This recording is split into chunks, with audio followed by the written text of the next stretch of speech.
friends, Heidi here from Rain Country. God is good all the time, and I'm here for another craft time chat, which, if you're new, is simply a time where I can chat about specific topics, whether it be answering questions or just covering some areas that I think are important, whether it be about prepping or gardening or whatever it is. And one of the last videos I did was about contentment, and if you haven't seen that video, this is basically going to be a continuation of that, sort of, and I will go ahead and link to it right up here and also in the description box. That way, I'm going to try to do both and keep up on doing both, so that way it makes it easier on everyone. Some people have frustrations or a hard time using the iCards because they don't always show up for them, or because they're on smartphones, and it might just be easier to go into the description box. Just remember to click on show more to see all the links to different things that I talk about in there. So anyway, today, one of the questions I get is people wonder, how do I do everything? How do I do it all? Do I sleep? Well, yes, I do sleep, and most of the time I sleep quite well and I get plenty of sleep.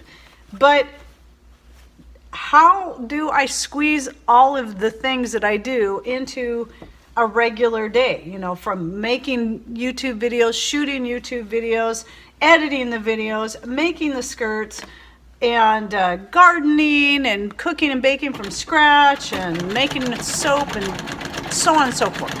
And those who have been following me for a while know that there's a lot of things. So I even make my own shampoo, my own mascara, and so on and so forth. I mean, just all kinds of stuff. The only thing that bothers me is that sometimes when people start going through my videos, they find themselves, at least from what they've shared with me, starting to feel a little discouraged and overwhelmed because they feel that they need to do all of these things right now.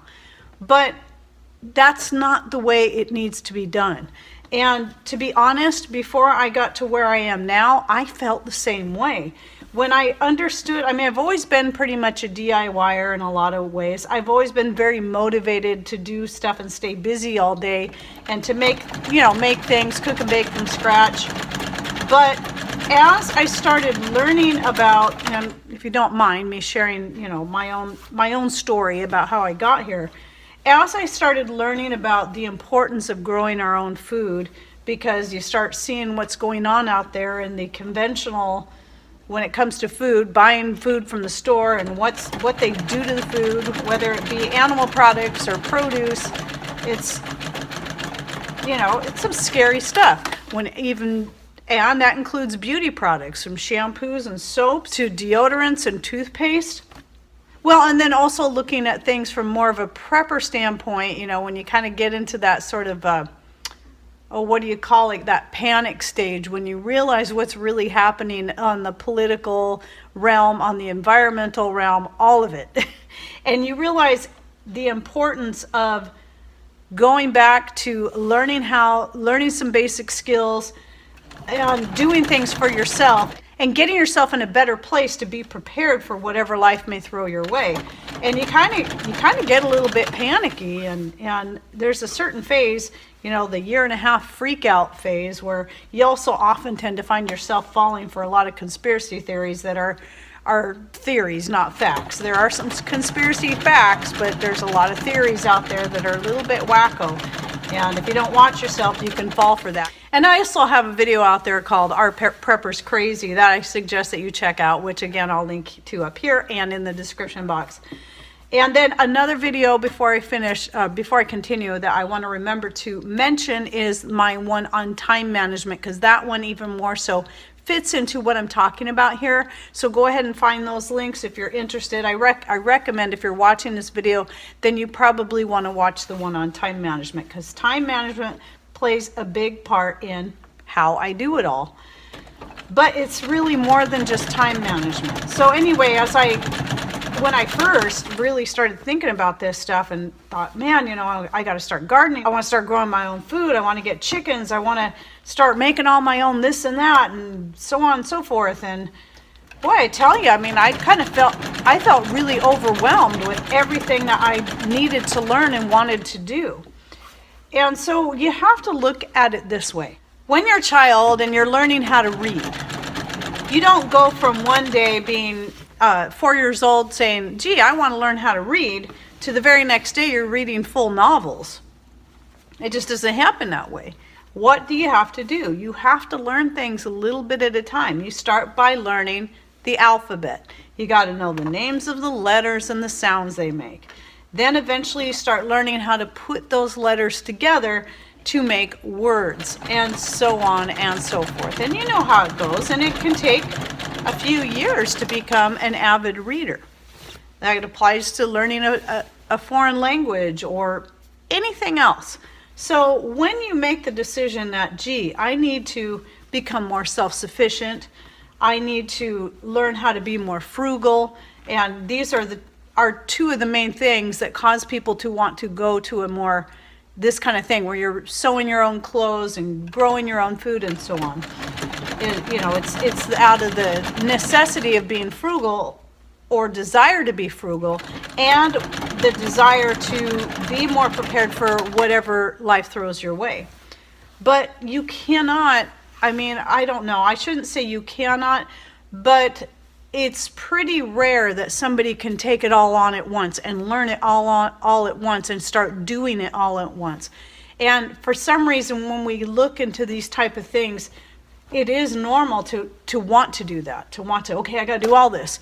But what happens if you do that to yourself, then you will become overwhelmed, and then you're going to want to give up or not even try because you realize, wow, that's so much. How do you make time for all this stuff?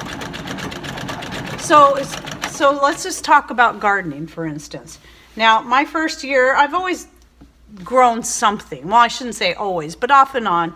One of my first things I started growing was dahlias, just because I thought they were pretty, and I really got into it for a while, and it was a lot of fun. But then later on, I decided I wanted to start growing tomatoes, because tomatoes at the local store were not only expensive, they were tasteless. They had no, and I think you're going to find that at just about any store. It's not just our local town, but they just had no flavor. And I really missed having tomatoes that had flavor to them. So I started, Patrick built a greenhouse. It was different than one we have now, the first one we had.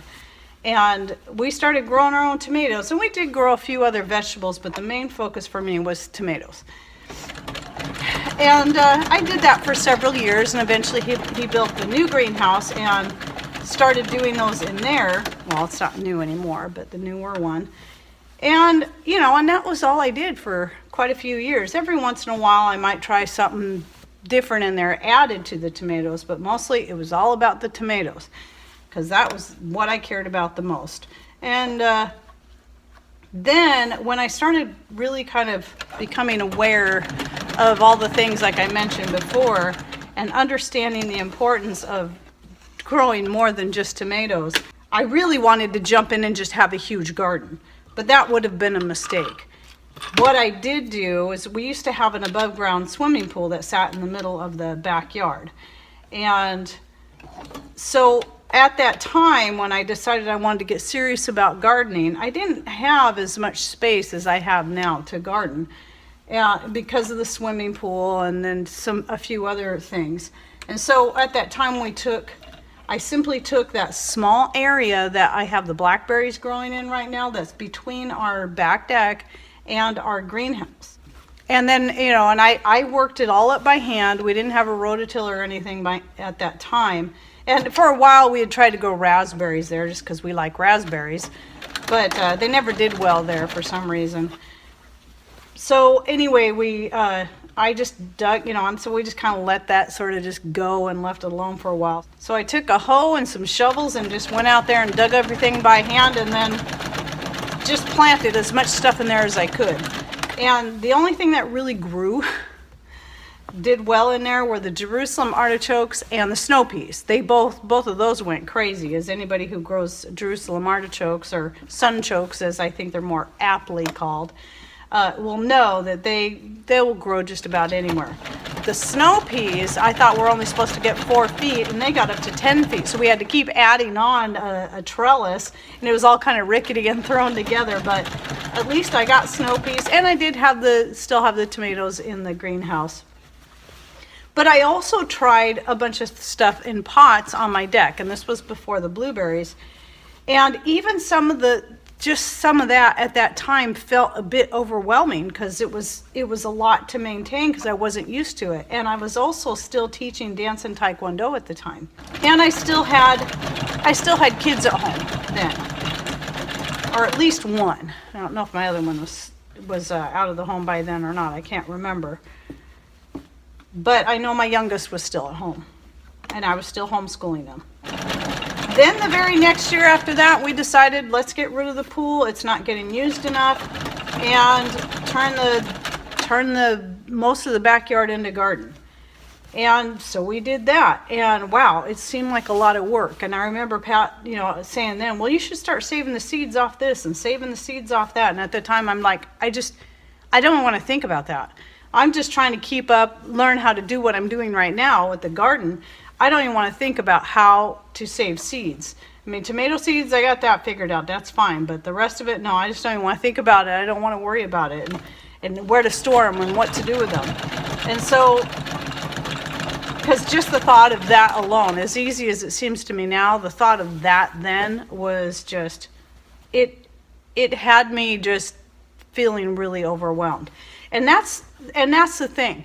When you're trying to learn and succeed at one thing at a time, if even the thought of trying to add one little extra thing just feels overwhelming, don't do it.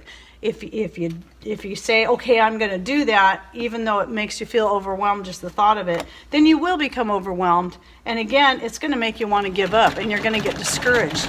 And that's the last thing you want to happen. And so then then little by little started adding onto the garden, adding more to the garden, and I didn't do it all at once. It's just like out here in this front garden. I add to it, I make it a little bit bigger every year. We didn't just till up the whole front yard and plant in it.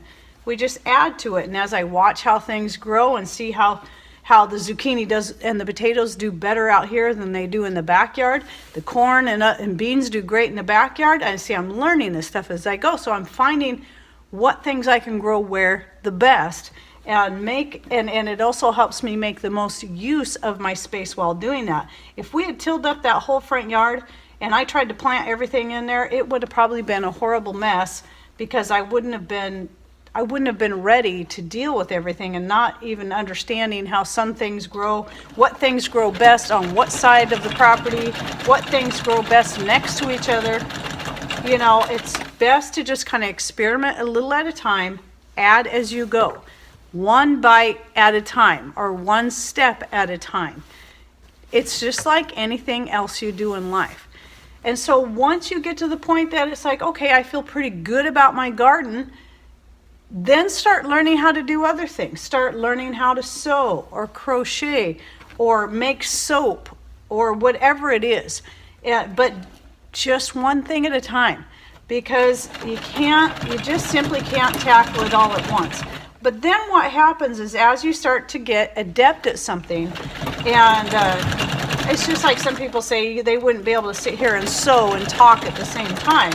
Well, this is kind of second nature, especially putting these skirts together, because I've been doing them for so many years that I don't really have to think about it for the most part. Most of the thinking happens in the laying out process and looking at the colors and seeing how I want it to look when it's all put together. But the sewing together comes pretty easy. A lot of it's muscle memory right now. And so that's why I can do this. And that's why I can also edit videos. That's why the computer's sitting right here. So when I'm done shooting this video, I can transfer it over to the computer, and then I can start editing and keep working on skirts at the same time.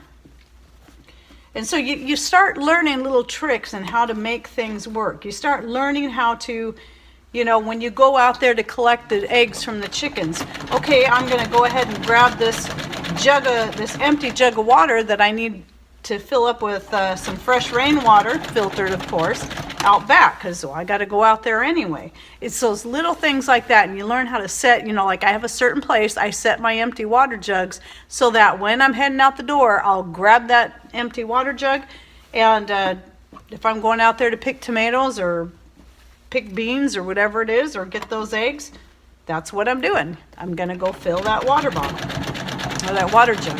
So things will start falling into place naturally once you start. Don't allow me or anyone else force you into feeling that you have to do it all and you have to do it all right now. It's got to be one step at a time.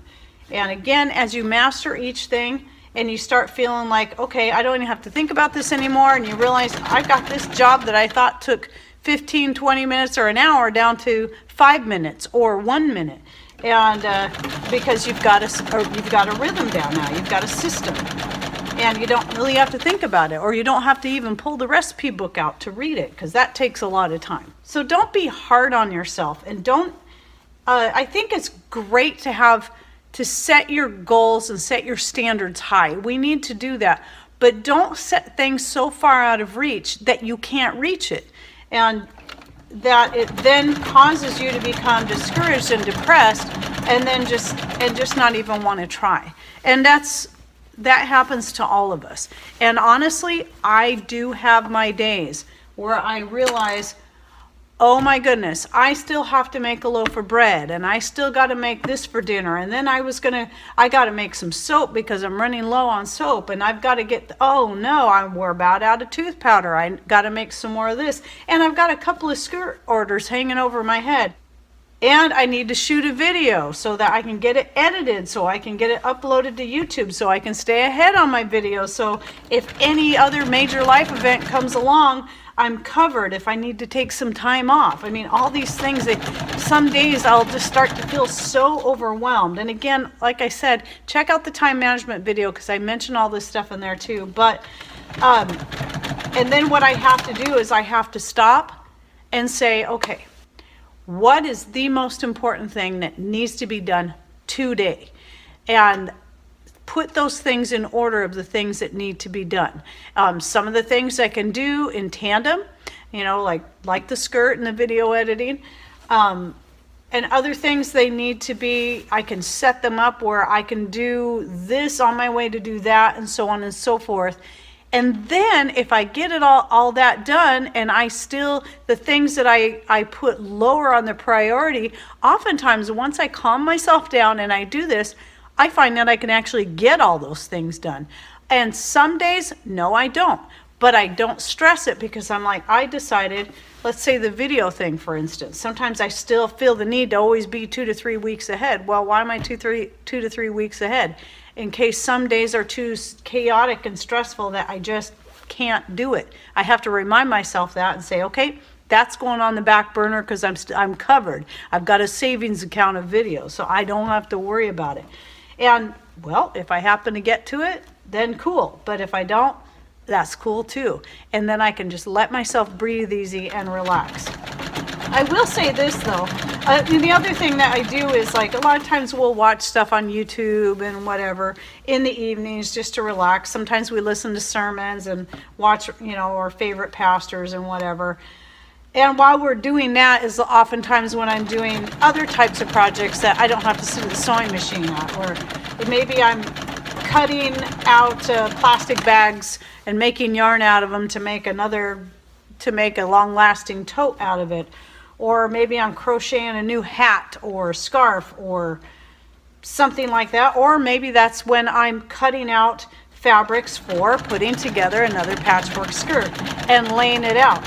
And as long as I'm moving, I'm good. But then as soon as I decide, okay, I'm done working, and I just sit down, I crash like that. I just fall asleep, and I fall asleep hard. Of course, then I get up and go to bed, and then I'm awake. Ugh, that's frustrating. But anyway, I really do sleep, and it does come together. And here's one of the most important things I should have said right off the bat. Again, just give me a minute here for those who are not believers, who don't believe in the Bible, don't believe in God. But when I get myself to that point where I'm so frazzled and I realize I feel like I'm biting off more than I can chew, and yet I still feel that I got to get these things done because they're very important. I just have to stop and pray and say, Lord, please give me strength and wisdom to make it through this day and to do the things that need to be done.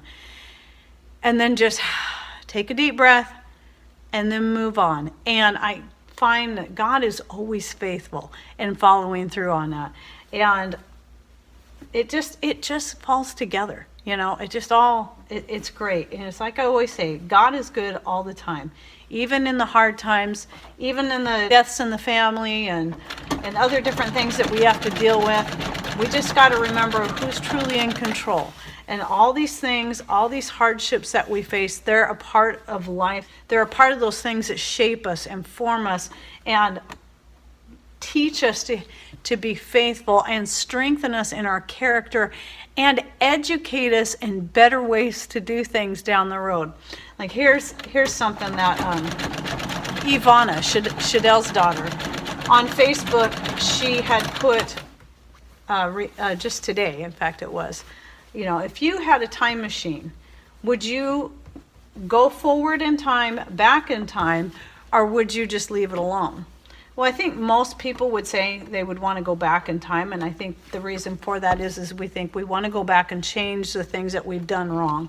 We want to take away the bad things and all the mistakes we've made, and yet, and I think that too. I think if I could go back and add this to this and that to the way I raised my kids, or didn't do this and that in the way I raised my kids, or if I could erase this mistake in my life, or that mistake, or that goof, yeah, that would be great. And yet, in reality, would it though? If I went back and changed all the mistakes and all the bad things in my life, would I be the same person I am today? And it's not that I think I'm a great person or anything. However, all of those steps through life, all of those hardships, all of those everything that we've been through, from the time I was a child all the way through our almost 30 years of marriage, we have learned so much, and it's changed us as people, I believe, for the better. Do we still have a lot to learn? Do we still have a lot of growing to do? Oh, absolutely, absolutely. If you ever think you're there, you've arrived, and you stopped growing, you will stagnate and you will go backwards. We have to always be seeking to improve ourselves, whether it be just in the things that we do or in who we are in our character and how we treat other people. And none of us are perfect, and anybody who says that they are without sin is a liar. That's what the Bible says. And the truth is not in him. So, would I change those things? Really? No. Because I can look back and say, I've learned a lot from my mistakes. I've learned a lot from the things, and I've learned a lot from the hardships that we've been through. And it's made me a tougher person. And also, on another side, it's helped make me a more sympathetic person, a more empathetic person. And I believe that as a result, because of the things I've been through, I can turn around and help somebody else who's going through that same thing. And that is also scriptural. And that is how God likes to use us, and how God uses the things that we go through to not only make us better people, but to help others. And I think that's really important. So I know that's a little bit off topic of the whole idea of not being overwhelmed, but it really does all go together. We learn, we grow all through life, and we should always be learning and growing. Never stop. Now, and don't forget, I still someday want to write a book or a series of books. I want to learn how to spin. I've got that lovely antique spinning wheel over there. And I still want to learn how to knit. But right now, these things have to be low on the priority list because of my schedule, because of my time. And when I'm able to do it, I will tackle these things, but just one at a time. I don't know which I'll do first, but I do have to have the time to do it first.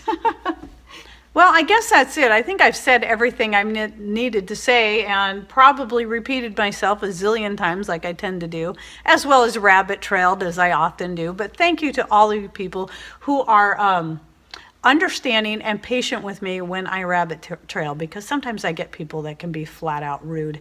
But I feel like you guys are family and friends, and I like to talk about the things that are on my mind, and this is what I'm doing. I'm sharing with you, and I hope, as always, that all these things that I share with you like this, that you find encouraging, and that it helps you to not give up, but to keep trying, but again, to not take on more than you can handle. Remember, God doesn't give us more than we can handle, so why should you do that to yourself?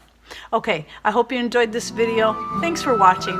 Take care, and God bless.